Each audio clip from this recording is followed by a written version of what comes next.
Are you a beginner player looking for a few good basing locations to learn more about survival in Project Zomboid? Today, I'm covering 10 of my picks for the best beginner locations that you should be able to survive at. Make sure you watch to the end because I have some good ones for you today. Starting us off in Riverside, which is probably the best town for beginners, the Scrapyard. This place has car choices up the wazoo, and it is surrounded in big, tall, chain link fences. So once you build up an airlock gate at the main entrance, this place isn't going to be filled with the Walking Dead anytime soon. Once you clear out the stragglers, of course. This location only has a trailer in it with a water jug, so you may want to go looking for an old stove first so that you can cook and heat this place during winter. It has a fair amount of trees nearby, and plenty of space for building the wooden skyscraper of your dreams. Another plus about this location is that it is fairly close to the eastern side of Riverside, near the tavern that I covered in a previous video. Considering how close it is to Riverside, you probably won't even need a car for this location,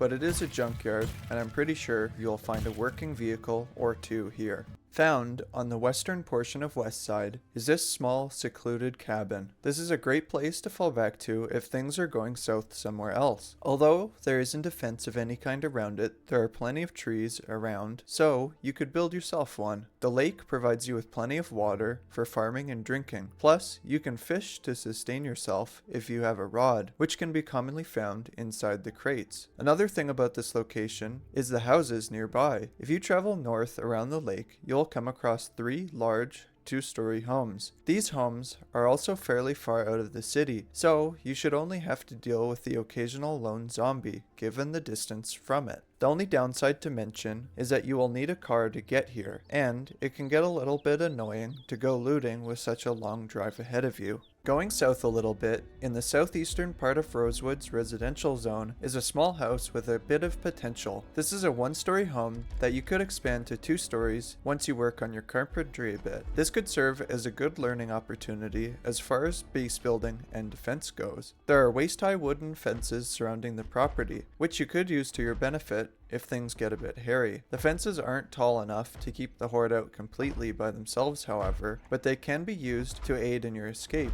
There are also some farming areas already built up here, and you are in a lesser populated town, so there's a fair bit of loot to be had. As long as you are smart about it and stealthy, you will do well with this location. This property also has a small garden shed in the backyard, which can often be found with a hidden generator inside for when you finally find the Generator for Dummies book. This isn't the greatest long-term base by far, but it's a good spot to get your bearings while you look for a more permanent location. Are you enjoying this video so far? Leave a comment below where your favorite basing locations are, and why not like and subscribe while you're at it. If you want to stick to Rosewood, a better option is the gated community to the north. These 2-story houses are surrounded by tall fencing on all sides, except for a small driveway. This gated community could serve as an excellent long-term base if you put in a bit of hard dedicated work. Each of these 5 houses comes with its own garage and is in a good location for looting, as they are inside a low-populated city. This location is excellent for learning base defense and water collection techniques, as there will be no water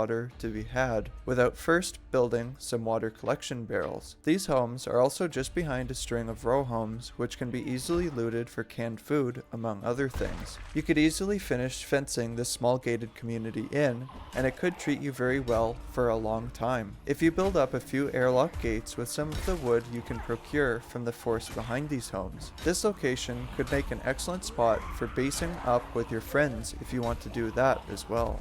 One place I always catch myself going back to because I love the base design opportunities it holds, the Crossroads gas station. This location is almost smack dab in the middle of West Point and Muldra, with Riverside about a half-day's drive down a long and twisty highway. Dixie is another town that's fairly close by as well. This location will need a car to get to, but once you are here, it shouldn't be too difficult to clear out. There is a clothing store nearby as well, which you can use to skill up your tailoring skill.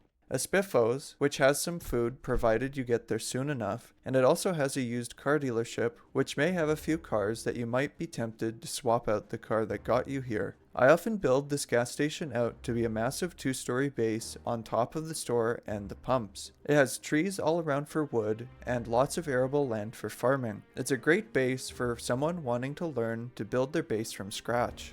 Going back to Riverside is the elementary school. This school gives you a very wide area, has plenty of books to keep you entertained, or even help you skill up quicker. If you happen to find a sledgehammer in your looting runs, I'd recommend putting up a few sheet ropes so you can get to the second story and knock out the stairwell so that no zombies can get up. That way you have a massive zombie-free base on the second floor of this school. You can even build a stairwell to the roof once you have your carpentry skill high enough to construct yourself a nice rooftop garden with lots of water barrels. This school has lots of sinks and toilets that should provide plenty of water while you work on your carpentry skill. I've seen a lot of people make really cool bases with this location, or any school in the Knox area for that matter. Muldra isn't the best place for starting for beginners, as it has a higher population than the commonly called beginner-friendly towns, such as Rosewood or Riverside. However, the MRA Relay Station is great if you have tried some of these listings out and are up for a bit of a challenge. This base is located to the north of McCoy's Logging Co. and has plenty of trees with a tall chain link fence surrounding it. This place also has 2 trailers that you could combine into a larger base, or there's even enough space to build up your own fancy base hovering on top of the chain link fence to keep it away from the zombies' grasp. One of these trailers has a large fridge, while the other has a mini fridge and a water jug. Before you come out here, make sure you bring plenty of supplies and have your carpentry skill fairly high, 6 or higher. You might also want to bring an old stove, as these trailers only come equipped with a microwave oven.